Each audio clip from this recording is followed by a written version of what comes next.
Can you tell us your name? I'm Richard Carter. Richard, where were you born?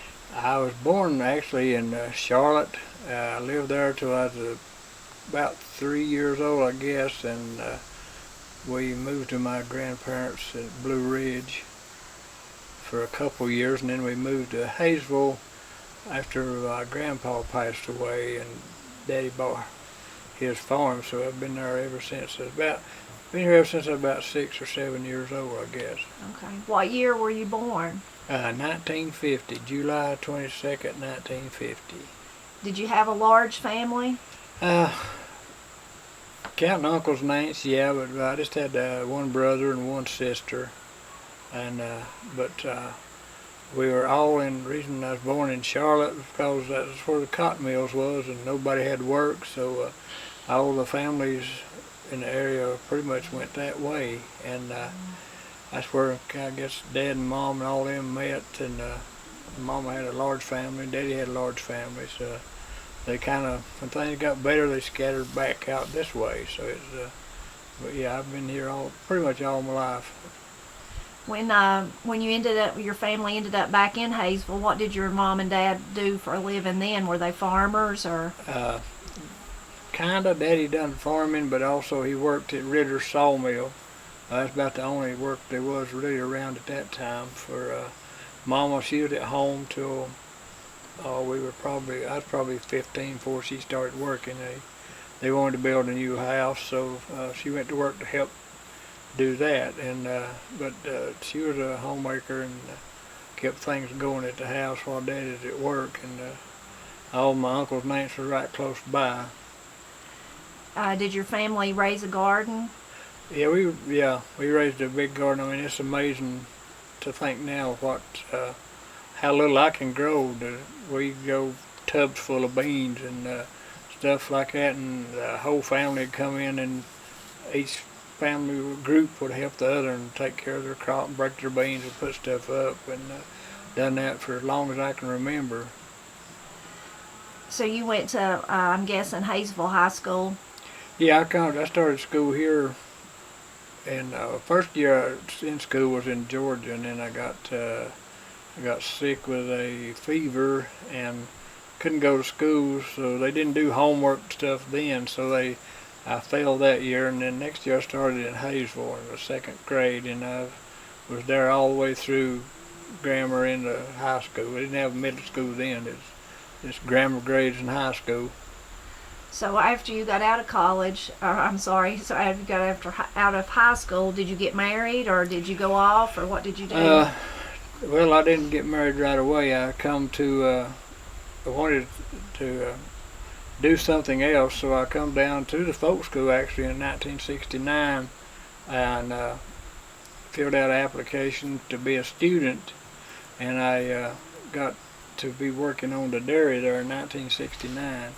And I worked there pretty much a year, and one of the girls that helped me in the dairy come by to help out the evenings, asked me when I was going to start class, and I told her when they have them, and she said, well, we've been in class for over 2 months, so they didn't tell me that, so I worked on, and I told them I needed my class, and they said, no, we want you to work in the dairy, and so I kept doing that, and they wouldn't raise my pay since I didn't get much at all. I paid $125 a month for driving from Hayesville 7 days a week, and so after that I left after that. But while I was here, I got acquainted with the older guys that done the work here on the maintenance and stuff like that, and I always enjoyed the cooks would sneak me in the basement of the morning of the Keith's house and make French toast for me, which they wasn't supposed to do, but they kind of took up with me and done that for me. But I enjoyed it. It was a fun time. I remember one morning, it's probably 3 o'clock in the morning, and where the blacksmith shop is now is the classes, that was the dairy farm, and Cantrell had his blacksmith shop on the other side, but we had to cross the cows across the main highway every morning. And I went out one morning real early, it was about 3 o'clock, and I started walking across the pavement, and something started making a sound on the pavement, just click, click, click, right along behind me, and I'd stop and it'd stop. I'd start to walk and it'd start doing something again. So I got pretty good and scared. So I turned and I started back toward the barn to get a light. And this donkey started braying real loud right on top of me. So I took off running, it did too, and just as I went through the barn door, I slammed the gate shut, and he hit that gate. And it's somebody's donkey, but he was dead centered on getting me that morning. So I took a flashlight after that every morning, so make sure that I was the only one out there to do this. But that's one of the scariest things that happened down there. But I totally enjoyed it till I had to leave to go to work, and then I probably got married not too long after that. Probably I got married in February 14th, 1970, and that's when I got married. And I went to work on a dairy farm up there. I went straight from this one to another one and stayed there about 13 years. So. Yeah. So for people that don't know, when Richard said the folk school, he's talking about John C. Campbell Folk School in Brasstown, North Yes. Carolina. If you don't know about it, you should look it up. It's a fantastic, wonderful place. Yes. So while you were there at the folk school, well, first we'll go back to when you got married. So about your family, how many kids did you have? I had two girls. Two girls. One of them was born in '71, and the next one was born in 1975. She always gets on me because I want to say 4 for some reason, but 1975. You try to make her older than she is. Yeah. Yeah. That was my youngest girl, and then she don't have no children. My oldest daughter's got 2 sons and a daughter, and they pretty much stayed with me a lot of their life. And the little girl, granddaughter, I raised her since she was a year and a half old, pretty much. And now she's got 2 kids that are home with me too. So that's the size of my family there. And my wife come out of a family of about 9 children, and they just think about 4 or 5 of them left now. And she passed away in 2017 in January. So it's been 3 years since she passed away. And now the kids stay close because they figure I don't need to be alone. So. They keep you company. Yeah. So once you left the folk school, I know that you finally come back to the folk school because that's where you're at now. So how did that happen? Once you'd left and you went on to the other dairy? When I worked on the other dairy, there's a big barn, and we milked some. Well, at folk school, when I milked there, we had about 30 cows, something like that. But the other farm I went and did, they had 90-something cows, and we'd bring in 36 at a time. And while we was milking, we took our time down through there, and I got to where I'd whittle, and there's a difference. People don't realize the difference in whittling and carving. I'd just be whittling on a stick, and then I got to where I'd make a little owl out of it and started carving. And I got interested, and then I found that I could take a class through the local college, Tri-County Community College, and it was like a 11-week class, and there's $11 for the class. That's $1 a week, and you can't nowhere in the world you could beat that. And it was with Jack Hall. He was a resident artist carver then, and I went done that for a couple years with him till that's how I got my interest going in that. And he had a heart attack, and he wasn't coming back to the school to teach anymore. But I would go down and visit him at his house, and Jack was quite. If he liked you, it's okay. You know, you could go around, but if he didn't like you, he wouldn't talk, and you'd know real quick he didn't. But he wanted to know why I come to his house, and I told him I just missed him and wanted to come visit. And so he said, follow me. So he took me into his shop. I go down there and visit with him quite often after that, and take my kids down there. And, got into him, but then Helen Gibson took over the teaching, and I kept going through classes with her, and then finally, I guess that was early to middle 70s, and then probably the early 80s, I got to sell stuff through the folk school, started selling like that. And that's what a lot of people don't realize today, that you can't just start making something and say I've done this and start immediately selling it. It takes a little time to work yourself up to it and to get to where you can do stuff like that and sell. A lot of people don't see that right now as being, it's a lot harder than what they think it is. Yeah. So how long have you been, I know at the folk school you sell, like you said, your carvings are in the craft shop there. If someone's interested, they could give them a call, or and they talk to them about buying them. But you also cut out wood for other carvers, for the whole, there's a whole, tell us about the Brasstown Carvers, what that means, if you're a Brasstown Carver. Yeah, used to, Jack Carpenter cut all the blocks out, and for the carvers, they used to be probably, I wouldn't think I was wrong if I said there's 35 of us would probably meet every Friday then, and they would pay you right on the spot for the stuff, and it wouldn't be a lot of money. It did help out. It really helped out. But I mean, if you made a little napkin ring, you'd give them a nickel for the block, and when you got it done, took back to you, they give you a dime. But I didn't realize till about a year ago or something that I just got a nickel for that block. I didn't get a dime for it because I had to pay for it. And I thought that was kind of funny that you make a whole bunch of napkin rings, you might get $2 out of the whole bunch. But then that was a great help. But Jack Carpenter cut the blocks out for all of them, and so when he got to where he wanted to retire, he was afraid the carving would die until he found out I'd be glad to come in and help him out. So I come one morning, I took off from work. I was working on a golf course, and I took off from work that morning, come down to meet him, and he got me to cut stuff out for him, and he cut it out of a big piece of wood. And you draw your pattern out and cut it out of a big piece of wood. Then you take it over to a bandsaw, cut it out. Then you cut it down on a table saw. And I done all that in front of him, and he said, well, okay. I said, that's good. He said, I'm done for the day. So when we got ready to leave and he was locking up, I said, well, I didn't come to take no job or nothing, but I said, I'll be here to help you when you want me. And he said, no.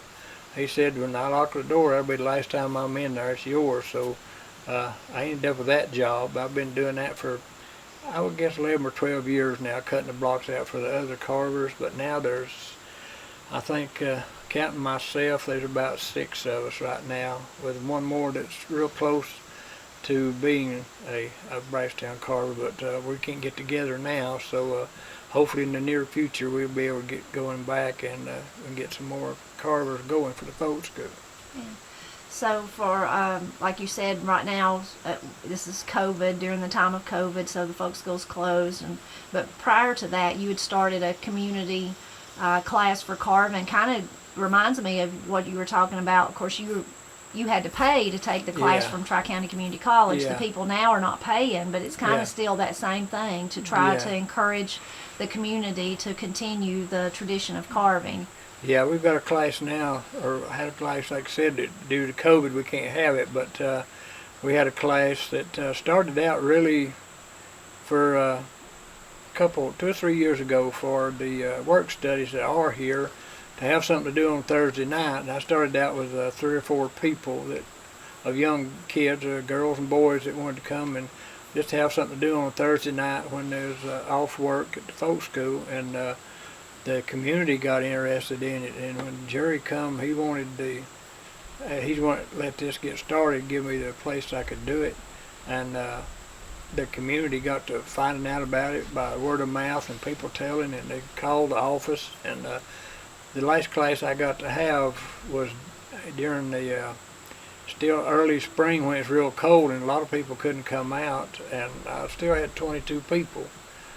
Some nights, on a good night, I would average a little better than 30 people to come into this class, and it got the community together. And some people didn't come to carve; they'd come and knit, or just sit and to be in with people where they could talk and get out and do something. And but it was a lot of fun, a lot of enjoyment, and that's really a lot of people I hear now that talk to me and call me, want to know when we can do it and how bad they miss it. But I had Carolyn Anderson and Helen that would come in, and Terrence Ferris is our newest Brasstown Carver. He would all there every Thursday night to help out with a big crowd, because I think traditionally you're not supposed to have it about like 8 people to one teacher. So that was great having all that background of the Brasstown Carvers coming in to help.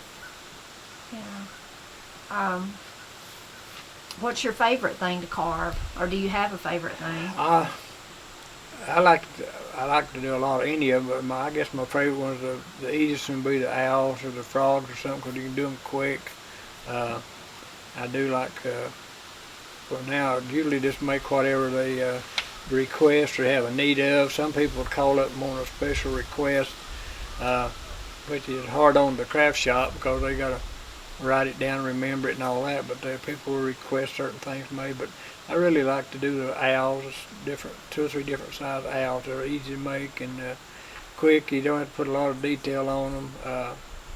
I do some little bitty teeny things they call the least ones that they're fun to make, but they're really kind of hard too, because they're probably not no bigger than that. So they're the worst thing is trying to cut them out and them being so small.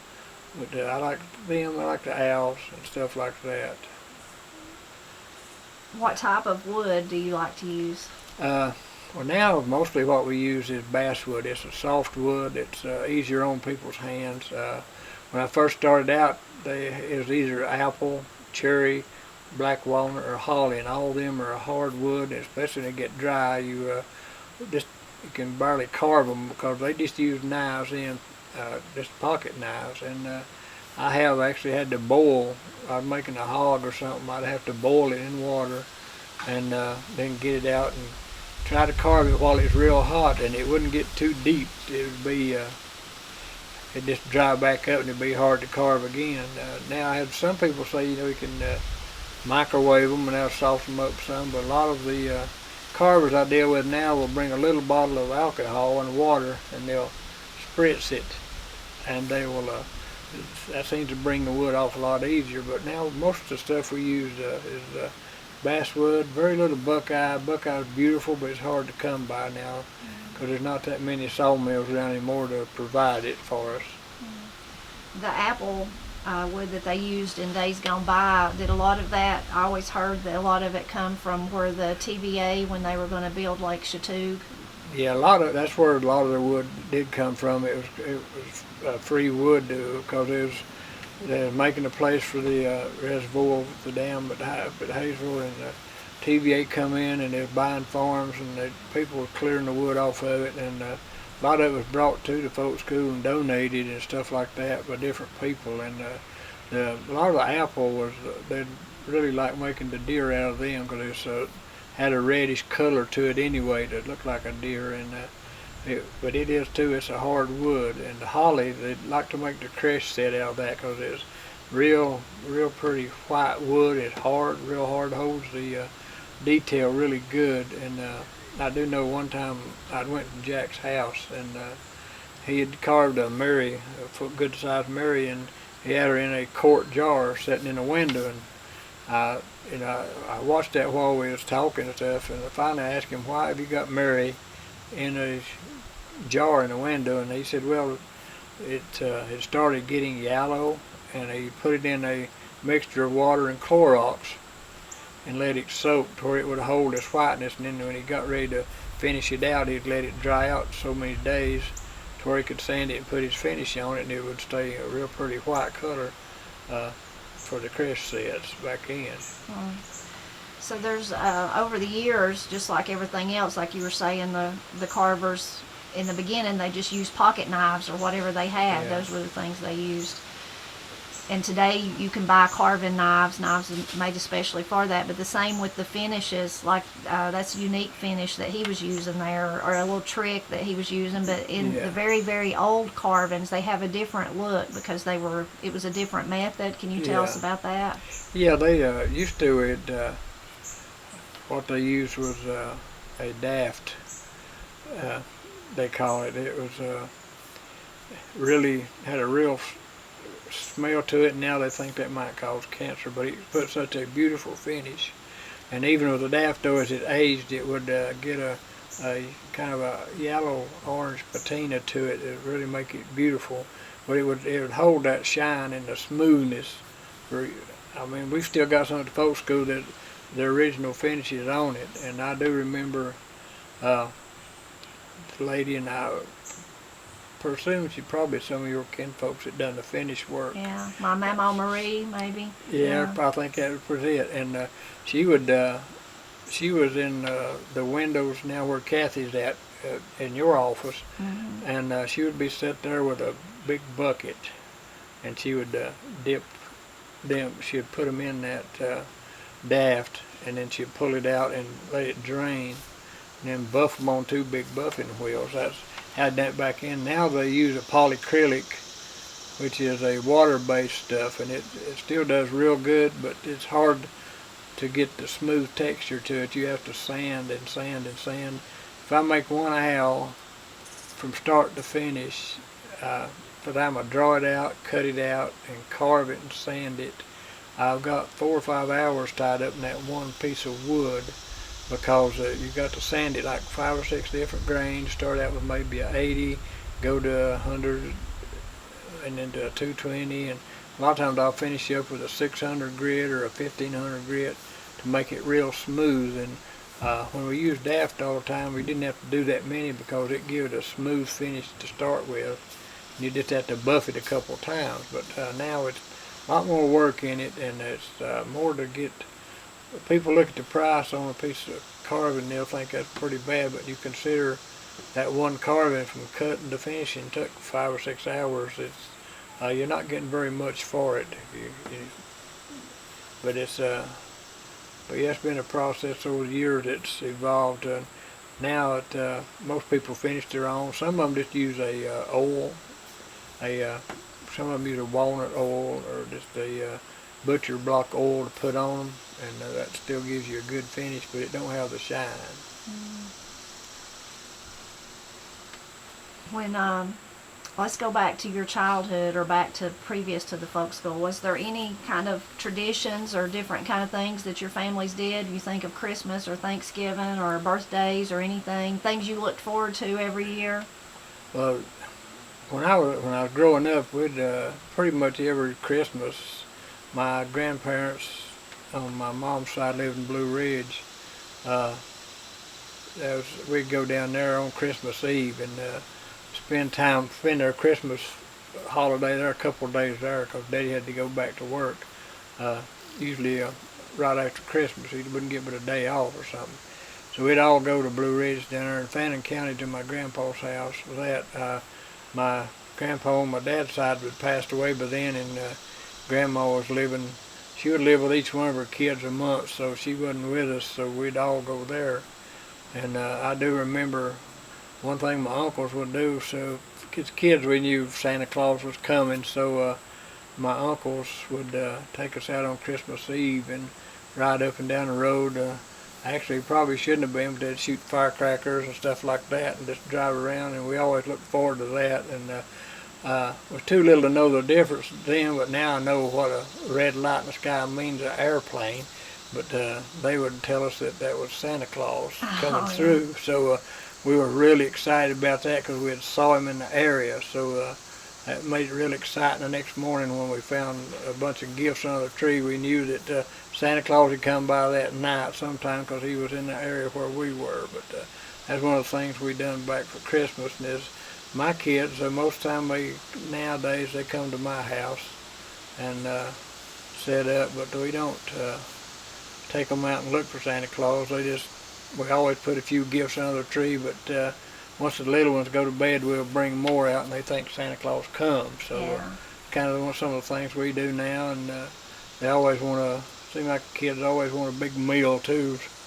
You give out to start with, but they want a big meal, so that's we do that on Christmas too nowadays. Yeah. Talking about your kids and your grandkids, does anybody carve, or can you see any sign of anybody wanting to carve? My little one, he's 3 years old. He really stays with me when I'm doing it, and he wants to, but I won't give him a knife now. His carving is a pencil on a piece of sandpaper, but so far he's the only one that has really showed an interest. I've let the others have grown up and moved away in different parts, and so they're not active in it. But my two grandsons could be if they were close by, but they got their lives in other places. And but my little Benji, he probably will when he gets a little older, and I can give him bar soap or something to get him started with, and that would be something to watch right there too. I may try that before long with a bar soap. The Brasstown Carvers you were talking about, there's some Brasstown Carvers today that they come from, they did pick it up from their parents or their grandparents, so it's kind of a traditional, family affair for some of the Brasstown Carvers. Yeah, they are. I know Helen's mama Carve, she got it from her, and she tells about when she sold her first carvings. Hoyt Brown's one of the Brasstown Carvers. His mother Hope, she was, to me, a lot of the patterns I use now in my shop when I cut stuff out come from Hope when she was she was a Brasstown Carver, and I enjoy Hope that when I first took over for Jack Carpenter, I would find little Christmas cards and stuff that Hope would send Jack, and wishing him a Merry Christmas, and then on the bottom of the Christmas card she'd always write, I need a bird block, it's 3 inches tall and 1.5 inches wide. She'd always add a little something to her card to Jack for him to cut out for her for the next time he saw her, and she always come up with new patterns, and she was one of to me, if you look at all the patterns I've got, and a lot of people wouldn't know it, but I see the patterns and I can see the carvings, and you know where they come from. And she's one of the biggest contributors, I do believe, to our patterns we got now. And Hoyt, he carries on what she done, and his stuff is so much like hers, you know exactly where it come from. And then Carolyn, I think Carolyn Anderson, some of her family were carvers. I don't know exactly who it was, but some of hers were carvers too. But I just picked it up myself. None of my family was into it. I had an uncle that he done relief carving. I wouldn't knew what it was then, but I do now. When he was about 16 out in Charlotte, but he didn't do much because he got killed when he was 16, and walking on the road at night somebody had hit him, and but that would have been about it in the Carvers in my family. Yeah. The Halls, that was a big family. You mentioned Jack Hall. Yeah. There's still Halls carving today. Yeah, Jack, his daddy was a carver. His daddy was Ben, and I think his brothers were John and Lish, and they were carvers, and they are pictures of them I've seen at the folk school. Actually in our studio they had a picture of Jack and his daddy Ben and John all carving around a table with Sue McClure. Sue was one of the carvers. Hazel Dockery was one. I had Martha Coffey, but and Sue McClure's sister Ethel Hoggett was. I remember her from carving years ago, but there's not many of their families that are into carving now, except for the Halls. Ed Hall's still carving. He's got a niece that's trying to carve, and this COVID shut that down to where we're not getting to work with her any. And Ed had a grandson that was doing pretty good on some heart pendants, and like I say, we've not got to see any of them lately, but the Halls is all a pretty good family that come through and done that. And Sue McClure's son Hal was one of the best carvers I've ever seen. He could make stuff this.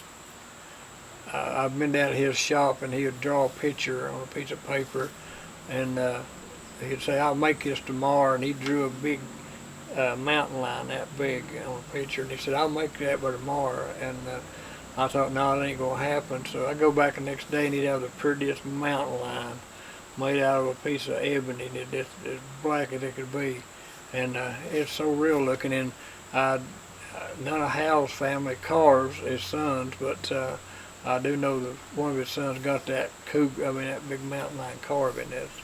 But Hal was a good one. So Richard, since you've spent your life living in Appalachia, even though when you was growing up, you was probably like me, you didn't go around thinking, hey, I live in Appalachia. You just lived where you lived. Yeah. You knew you lived in the mountains, but that was probably about it. But when you hear that word today, when you hear people talk about Appalachia, what does it make you think of? When I think of it, it's like you say. When I was growing up, I was raised on Downing's Creek, and that's the only area we knew, is that one area there, because we didn't get out of it. That's where we worked, where we played. I mean, the dads went to work in the morning, they come back in the evening. So when we got our chores done, we was all over the mountains and everywhere, and we didn't really hear about that till we got on up in school and to studying the history and stuff like that. But now it's really just a feel.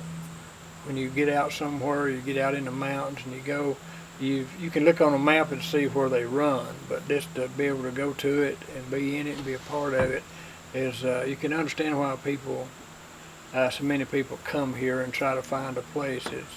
I wouldn't want to live anywhere else. I'm trying to get my grandkids to move back here. I got one in Arizona, and he wants to come walk the trail, but I'm too old to do that stuff now. I'll just stay close to my house. But yeah, to me, it's just the feel of things, and where we come from. It's a life, and it wasn't an easy life. I wouldn't trade what I lived through for anything. And actually, to me personally, it was a better life than what we've got now. We've got a lot of things, a lot of new stuff, and we've got cell phones and stuff like that you can reach somebody in just a second or two. But still yet, I knew growing up, if they rung a church bell a certain way, we knew somebody had a problem. Everybody went to the church to see what happened, how they could help. And nowadays, it's not like that. That was the feeling of being in Appalachia. It's just a community, and a different community. I mean, there'd be different sayings. Just in one little area, there'd be something different pop up, some different word. It'd mean a different thing in different places. But that's just what it's all about. It's a heritage. I guess that's what it is. It's a heritage that a lot of people don't understand and just they can't connect with like we can. So when you think about celebrating that great culture and that great heritage, what's some things you think's worth celebrating about our culture? Well, it's kind of, to me, it's just being able to be out in it, and a lot of it is like wood carving, to pass that on. There's other things that I've seen my grandparents do that we can tell our kids about, and that's part of our heritage. I mean, my grandmother had 30 geese or something like that, and I remember her getting them, putting her head under her knee and holding that head while they took the down off of their chest for our pillars and their mattresses. My kids have never seen anything like that, but that's something I've got from this area that I can tell them about. And there's things happen in this area like that people in other areas don't know anything about. And you've got memories of stuff like that that you can bring out to your kids, and hopefully they can keep telling theirs on down the line. And my granddaughter all the time said, "You need to teach me to carve," and I know better than to try that, but because I would probably end up using more Band-Aids than anything else. But yeah, it's just to celebrate it, and just to try to get it out and let people know about it, and how honored we are to have been blessed to live here in this area.